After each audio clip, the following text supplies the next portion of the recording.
Aleluia, louvado seja o nome do Senhor. Irmãos, hoje gostaria de falar uma palavrinha que se encontra em Gálatas. Gálatas 5, versículo de número 19.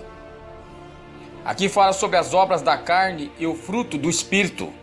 Mas a palavra do Senhor hoje que eu gostaria de falar, irmãos, se chama glutonaria. Porque as obras da carne são manifestas, as quais são prostituição, impureza, lascívia, idolatria, feitiçarias, inimizades, porfias, emulações, iras, pelejas, dissensões, heresias. Versículo 21, invejas, homicídios, bebedices e glutonarias e coisas semelhantes. Então eu gostaria de falar uma palavrinha sobre glutonaria. O que é glutonaria? A palavra do Senhor nos fala que se chama gula. Eu quero dizer que antes de trabalharmos o conceito dessa palavra, nós devemos fazer uma distinção entre dois tipos de gula. Primeiro, existe a gula biológica, que deriva, irmãos, de uma disfunção do organismo. Segundo segundo as palavras, segundo os livros, eu quero dizer que 2% da população mundial, irmãos, ela sofre dessa doença, chamada transtorno do comer compulsivo. A pessoa não para, come. As vítimas sofrem e fazem até cirurgia para reduzir o tamanho do estômago. Recorrem a medicamentos e submetem a tratamentos rigorosos com o objetivo de diminuir o apetite e manter o corpo numa boa forma. E também existe a gula filosófica ou espiritual. Esta é a pior, porque deriva de uma opção, a opção pelo ventre. O destino deles é a perdição, o Deus deles é o ventre, e a glória deles está na sua infâmia, visto que só se preocupam com as coisas terrenas. Filipenses 3,19. O glutão, irmãos, ele não come para viver, ele vive para comer.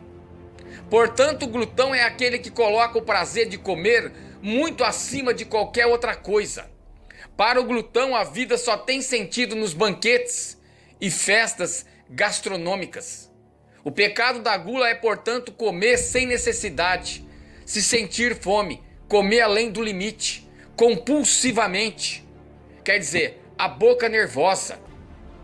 Na Roma antiga, os romanos eram glutões, inveterados. Ficaram famosos na história, entre outros motivos, pelos requintados e infinos banquetes, nos quais comiam até não mais aguentar a comida. Depois iam à janela mais próxima e colocavam para fora tudo que havia sido ingerido e voltavam para a mesa. Para quê? Para comer de novo. O texto que nós acabamos de ler, ele nos fundamenta o nosso estudo. Eu quero dizer que o apóstolo Paulo diz que alguns crentes daquela igreja,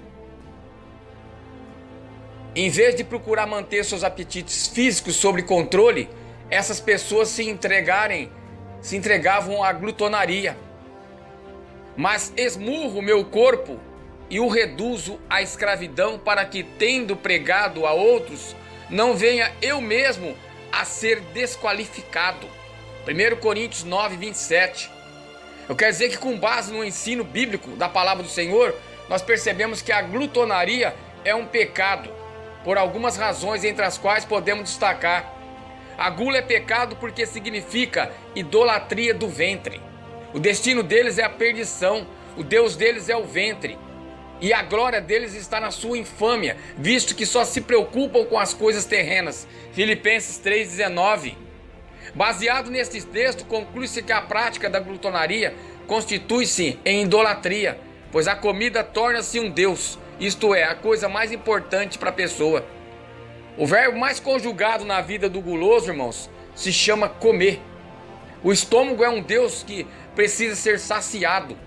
O apóstolo Pedro associa glutonaria à idolatria, porque basta o tempo decorrido para terdes executado a vontade dos gentios, tendo andado em dissoluções, concupiscências, borracheiras, orgias, glutonarias, bebedices e em detestáveis doutrinas, idolatrias. 1 Pedro 4,3. Eu quero dizer que o apóstolo Paulo diz que a glutonaria é um comportamento mundano e desonesto. A noite é passada e o dia é chegado.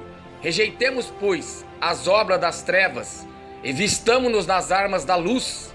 Andemos honestamente como de dia, não em glutonarias, nem em bebedeiras, nem em desonestidade, nem em dissoluções e nem em contendas e inveja. Romanos 13, 12, 13. Eu quero dizer que no Antigo Testamento, irmãos, a glutonaria era algo tão sério que associava a rebeldia. O glutão pagava com a própria vida por esse pecado.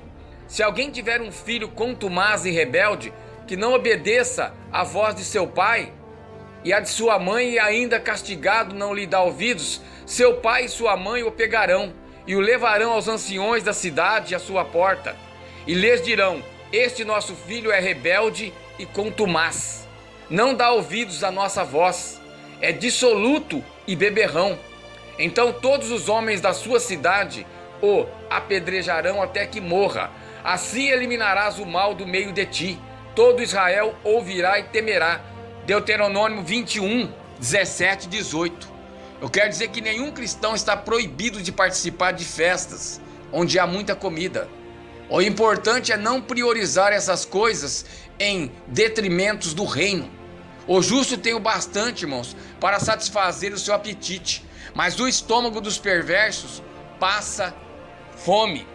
Provérbios 13 e 25 é uma palavra que todo crente tem que gravar.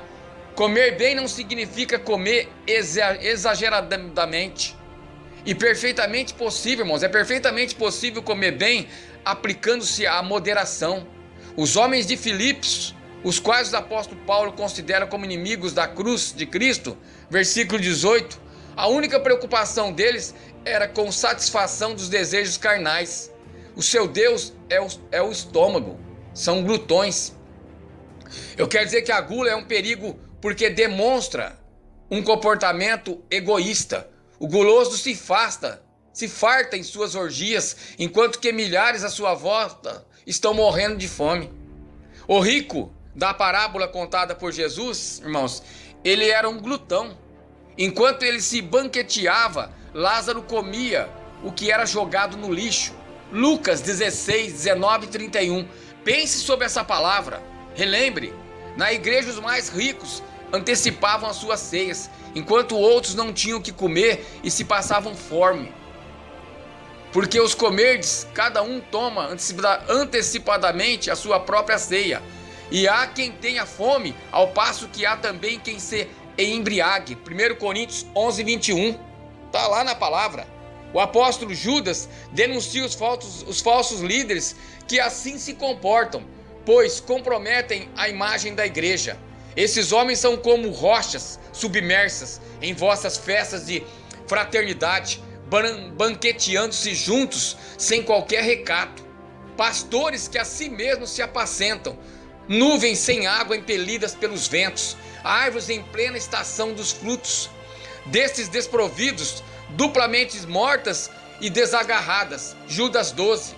Observa-se, irmãos, ainda que hoje, que tal atitude está presente em muitas vidas.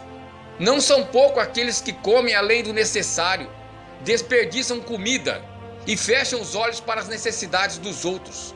O egoísmo não é o próprio daquele que caminha com Jesus. Aliás, irmãos, o desafio é para que alimentemos, inclusive, os nossos inimigos. Pelo contrário, se o teu inimigo tiver fome, dá-lhe de comer. Se tiver sede, dá-lhe de beber, porque fazendo isto, amontoarás brasas vivas sobre a sua cabeça. Romanos 12, 20. A gula é um pecado porque implica em males físicos. Todos sabem dos grandes males que o cigarro e o álcool provocam no organismo. No entanto, não há a mesma preocupação com os males provocados pela falta de equilíbrio e controle alimentar. O texto da revista diz: o comer compulsível não só dilata o estômago, como provoca distúrbios cardiovasculares, eleva a taxa de colesterol e aumenta a propensão ao diabetes. A Bíblia é clara e afirma que o nosso corpo ele é tabernáculo do Espírito Santo. Acaso não sabeis que o vosso corpo é santuário do Espírito Santo que está em vós, o qual tendes da parte de Deus, e que não sois de vós mesmos? 1 Coríntios 6,19. O nosso corpo deve ser oferecido, irmãos, como sacrifício vivo, santo e agradável a Deus. Rogo-vos, pois, irmãos, pelas misericórdias de Deus, que apresenteis o vosso corpo por sacrifício vivo, santo e agradável a Deus, que é o vosso culto racional. Romanos 12:1. Porque a glutonaria é pecado. Vou repetir. Portanto, a glutonaria é pecado, pois atinge o corpo, que é propriedade exclusiva de Deus. Quer dizer que na culinária do povo de Deus, irmãos, havia a recomendação para não se ingerir gordura. É um estatuto perpétuo. Será durante as vossas gerações, em todas as vossas moradas. Gordura nenhuma, nem jamais sangue, jamais comereis. Levítico 3:17. Está na palavra de Deus. O crente tem que conhecer a Bíblia, tem que conhecer a palavra. A cura para a gula. Há cura para a gula? Há. Se chama moderação. A moderação se aplica a tudo na vida. Evitar exagero e ultrapassar limites. São atitudes que revelam equilíbrio e bom senso, trazendo resultados benéficos para a caminhada neste mundo. Isso se aplica à questão alimentar. É importante aprendermos duas coisas. Primeiro, o desejo de comer não é em si mesmo um pecado. É uma função física e normal de nossos corpos. Contudo, quando este desejo está fora de controle, permitimos que a glutonaria entre em nossa vida. Comer bem não significa comer exageradamente. É perfeitamente possível comer bem, aplicando-se a moderação.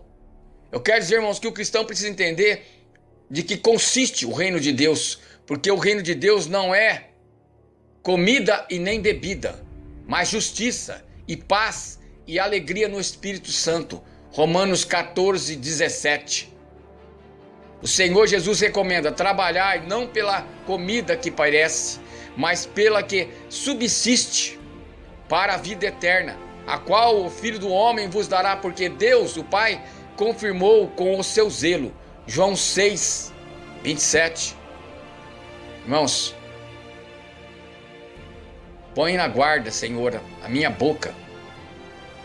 Vigia a porta dos meus lábios. Não permita, Senhor, que o meu coração se incline para o mal, para a prática da perversidade, na companhia de homens que são malfeitores, e não coma eu das suas iguarias. Salmos 141, 3, 4. Louvado seja o nome do Senhor. Aleluia.